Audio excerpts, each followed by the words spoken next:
আজ পূর্ব মেদিনীপুরের তারাগেরিয়াতে ভীম মন্দিরে পুজো দিতে আসেন তমলুক লোকসভা কেন্দ্রের বিজেপি প্রার্থী অভিজিৎ গঙ্গোপাধ্যায়। পুজো শেষে তিনি বলেন, বলছেন যে ঝড় এলেই টিএমসির পোয়া বারো। হ্যাঁ, দিলীপ ঘোষকে কি জিজ্ঞেস করুন, আমি তো দিলীপ ঘোষ নই।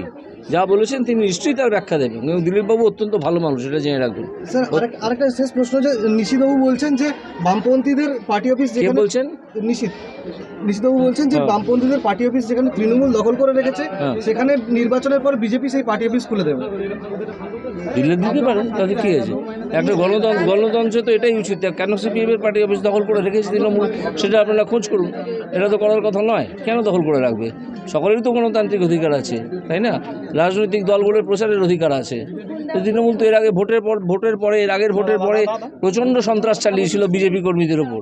কত মানুষকে মেরেছে, গড় পুড়িয়েছে, বাড়ি থেকে চলে যেতে হয়েছে তাদেরকে, তাই না? এসবগুলো তো করার কথা নয়। কিন্তু যেহেতু তৃণমূল একটা দুর্বৃত্তদের দল এবং একটা চোর ছেঁচড়ের দল, তারা এগুলো করেছিল। এবং তখন যে পুলিশ ছিল তারা সঠিকভাবে সেটার মোকাবিলা করেনি। এবারে যদি তা হয়, এরকম যদি কোনো ঘটনা ঘটে, তাহলে কিন্তু আমরা তাদেরকে একটা ছোট্ট শব্দবন্ধে বুঝিয়ে দিতে চাই, মজা দেখিয়ে দেবো। আপনারা জেনে রাখুন, দিলীপ ঘোষ অত্যন্ত ভালো মানুষ। নিশীথ প্রামাণিক বলেছিলেন, বামপন্থীদের পার্টি অফিস যেখানে যেখানে তৃণমূল দখল করে রেখেছে সেসব অফিস নির্বাচনের পর বিজেপি খুলে দেবে, আর সেসব বামপন্থীদের ফিরিয়ে দেবেন। এই প্রসঙ্গে বলেন, গণতন্ত্রে এটাই হওয়া উচিত। কেন বামেদের পার্টি অফিস তৃণমূল দখল করবে? এটা হওয়ার কথা নয়।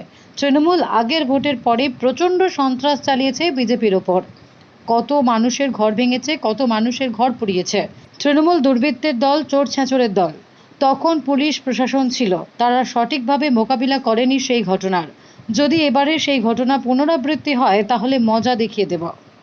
Bureau report, D Bangla news.